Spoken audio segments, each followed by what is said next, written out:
So you've got a cruise coming up, you are so excited, and then someone asks you, have you packed yet? And then all of that excitement disappears and is replaced by dread. Today, I'm hoping to help you fix that.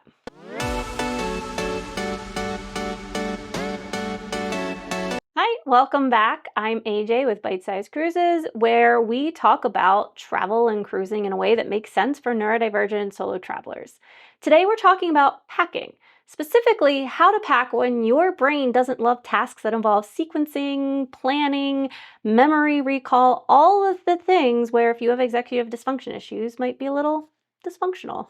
Most of these do apply to any trip. However, this is going to be slightly cruise focused. But if packing stresses you out, this video is still for you. We're going to cover it all. I want to start by talking about time blindness because pretending that doesn't exist isn't doing anyone any favors. And honestly, it is where I have the most trouble. Time blindness is real, and packing is one of those tasks that feels really, really far away until it's too late to get it done. And then it feels really, really necessary to get it done right now. Here's what actually works for me. I make my packing list about 2 days before I leave. Not a week before, because a week before something could change, something could go wrong. I might have to make a different choice. Not all the weather reports are out yet. There's a lot that can happen in a week. 2 days, it's real, it's there, my brain is able to engage with it, and I'm not panicking that something's going to go wrong. However, it is far enough ahead that I have time to sit with the list that I make and make any changes as needed. Then my actual packing happens usually the night before, right before I go to bed, or if I'm leaving later in the day, even the day of, a couple hours before I leave. And this is because I have a lot of day-to-day items that I use that I don't want to forget and not pack. My electric toothbrush, my sleep headphones, things like that, where I'm not going to spend the money to buy duplicates of them, but I need to have them with me. And so I try to pack as close to leaving as possible because I have forgotten those things on trips. So my advice really isn't start earlier. My advice is make your list a little early, pack your clothes and non-daily items when it feels right for your brain, and then leave a specific slot for all those last-minute items. Put those on the list so that you don't forget them and you don't have to remember them separately. Speaking of lists, this is the one thing that I think you should take away from this video. Your packing list needs to be way more granular than you think it does. Not just toiletries. You want to have that listed out: deodorant, toothbrush, face cream, sunscreen, medicines, not just medicines in general, which medications in specific. You want that all listed out. For me, I kind of do top level and then kind of outline them underneath so that I can check them off. When your list is that specific, two things happen. First, you're not going to accidentally forget something trying to remember what is in the category of toiletries. Second, it's going to take it from an executive function memory task into a checklist task, which is a lot easier for neurodivergent brains that are struggling with executive dysfunction issues. So how do you actually make that list? For a lot of us, the easiest way for us to get information out of our brains and onto the world is to talk it out. This can look different for everyone, but what I do personally is I talk to my husband. We sit down and I go through the list to him. He takes notes for me. And then I can review that list, add, remove, adjust anything that needs adjusting. And then we go over it one more time all together. Between those 3 passes, generally things don't get missed. And at this point, the nice part about doing this once, we have a checklist to start off with where we can add or remove things according to specific trips. This works really well, and you don't need a husband for this. You can either have another person stand in, a family member, a friend on the phone. It doesn't even need to be in person. You can be on FaceTime and do this. Or some people do like to use AI apps to kind of transcribe what they're saying into a list together. I prefer the more human method because my husband knows me. He knows what I need. He can help me recall that. But whatever works for you and whatever resources you have at hand that you will actually use is the best method for you. And I did touch on this, but once you have that made, save it. Your packing list for a cruise versus another trip, it's not going to change that much. There is going to be some small things that change. If you're going to Alaska instead of Bermuda, you might not need a bathing suit, but you can adjust it from there. At least gives you a starting point so you're not starting from scratch every time. All right, let's talk about the physical act of packing, because for a lot of neurodivergent brains, the problem isn't knowing what to bring, it's translating what to bring into the actual packing without losing track of what's already been packed and what still needs to be put into your bag. Here's what I do, and this is after doing over 20 cruises now and so many more trips. This is what works for me. I start with making my bed. I don't make my bed on a day-to-day basis. I get up before my husband does, and honestly, it makes no difference to us if the bed is made or not. I know that that's one of those things, make your bed every morning, but if that's what you're getting hung up on, like I was, I don't do it. But for this, I do. I make the bed so that there is a nice, smooth surface to start with. Once I have my nice, smooth surface, I lay everything out on top of it. That way I can see it all.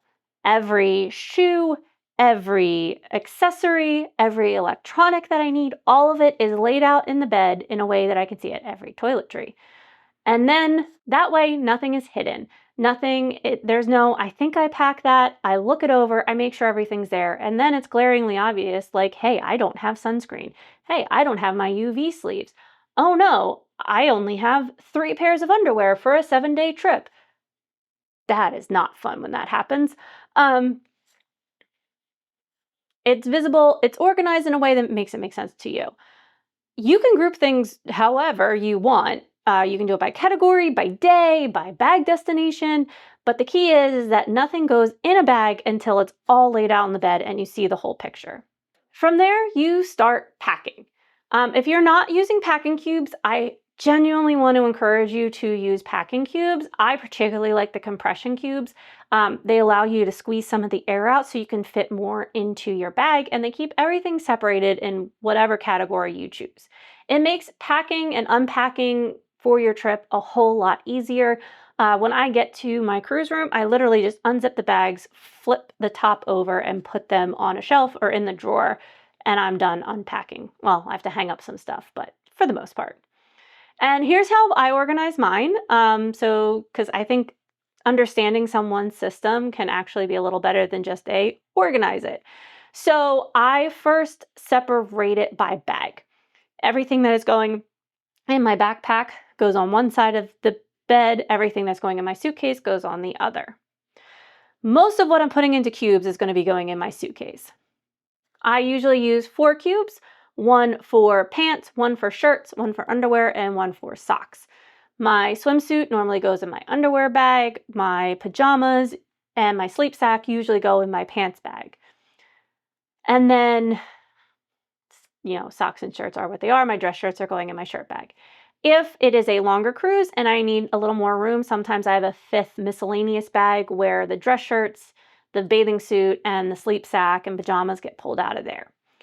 If I am going to a hotel the night before the cruise, I also have a separate packing cube that has my pajamas and my outfit for the following day in it. And that allows me to put that in my backpack. So if something happens to my bag, I at least have that change of clothes and I don't have to open my whole suitcase when I get to the hotel.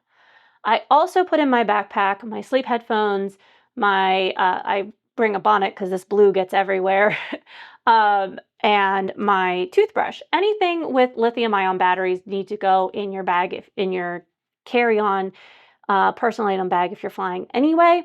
So it's just a good idea to do that. I guess it could go in any carry-on. It just can't go in your checked bags. That being said, I also do want to investigate, and I might try it for my next cruise, actually packing my cubes by day instead of by category like that, so that some of that decision making is also taken away during the actual cruise.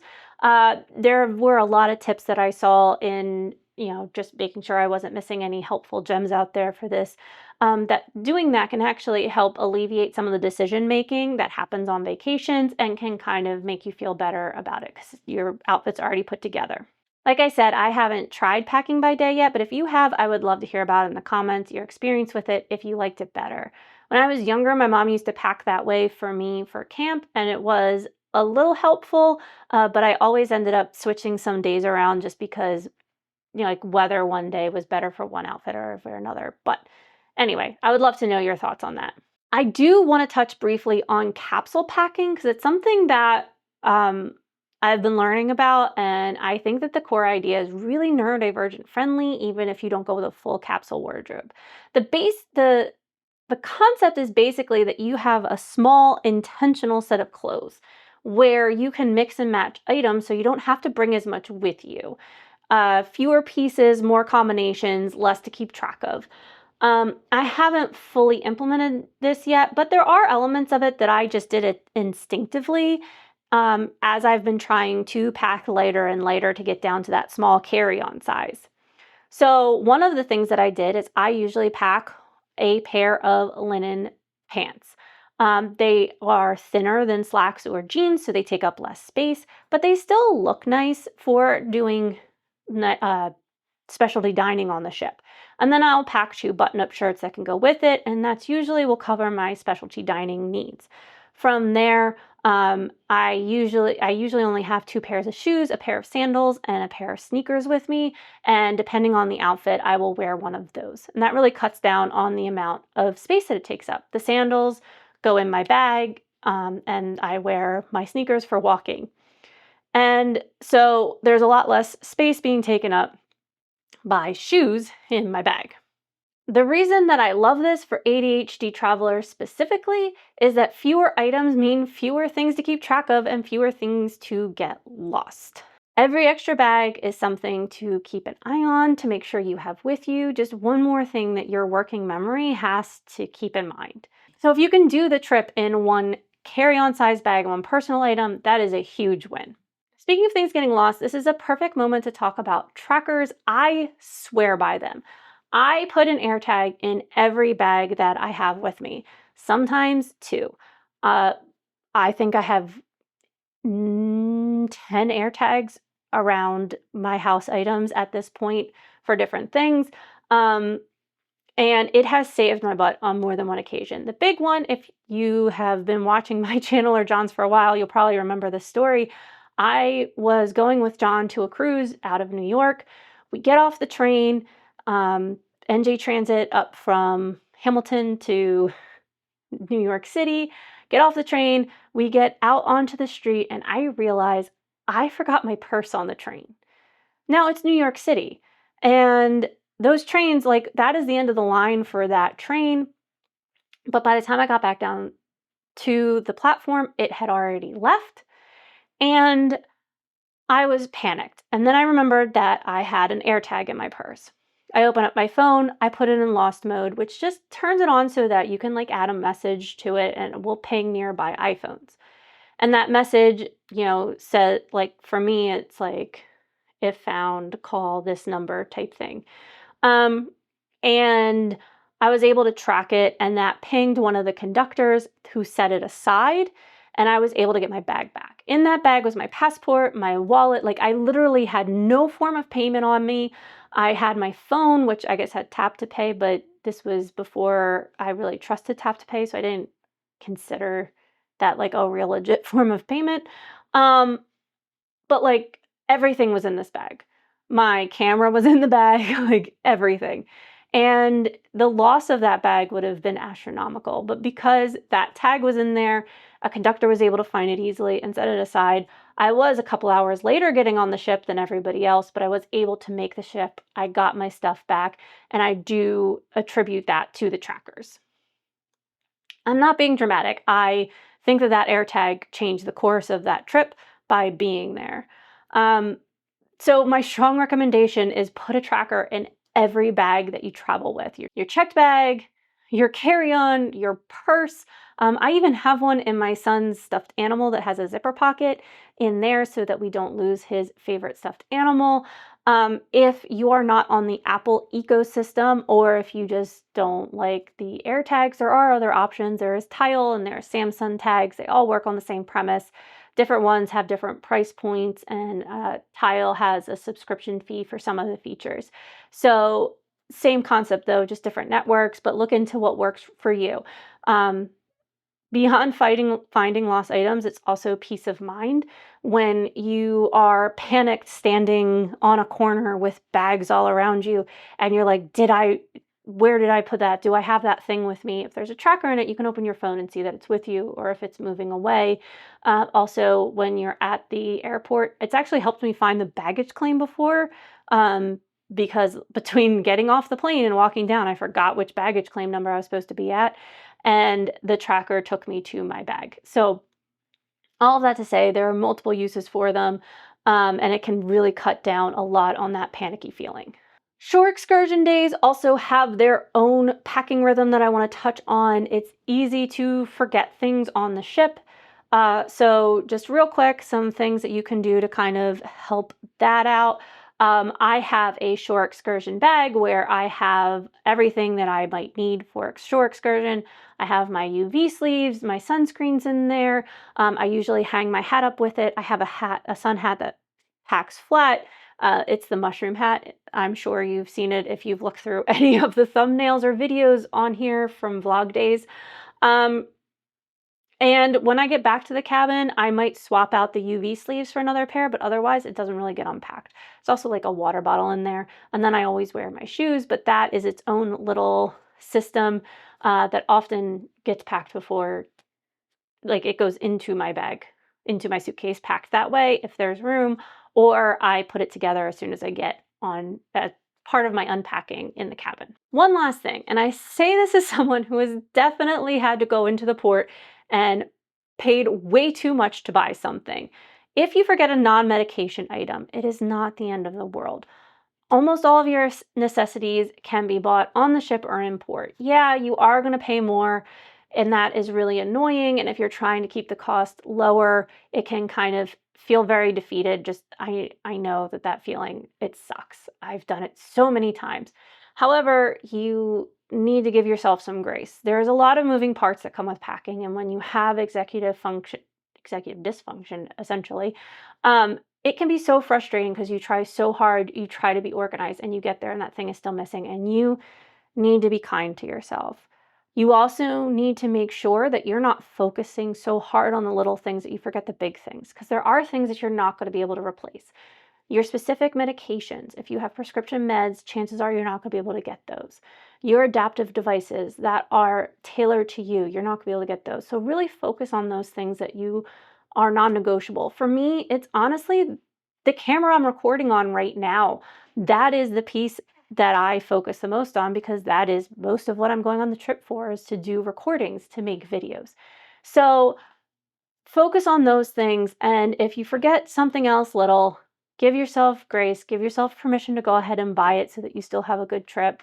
And maybe set aside some budget for those items. And then if you don't need it, you get to get yourself a little extra treat. And that's a great reward for a job well done. Packing is genuinely one of those things that feels bigger than it is until you have a system in place. And then it's just a checklist and a bed covered with stuff and the really satisfying feel of that packing cube zipping closed. I hope that this gave you some real useful strategies for making your packing a little easier with how your brain works and not how other neurotypical videos tell you it should work. If you have any questions, you want help thinking through your packing for a specific sailing, anything like that, please feel free to reach out. My DMs and my emails always open. The email is in the description below, aj@bitesizecruises.com. And give this video a thumbs up if you found it useful. Maybe think about subscribing so that you don't miss what's coming next. And I will see you next time. Thanks. Bye.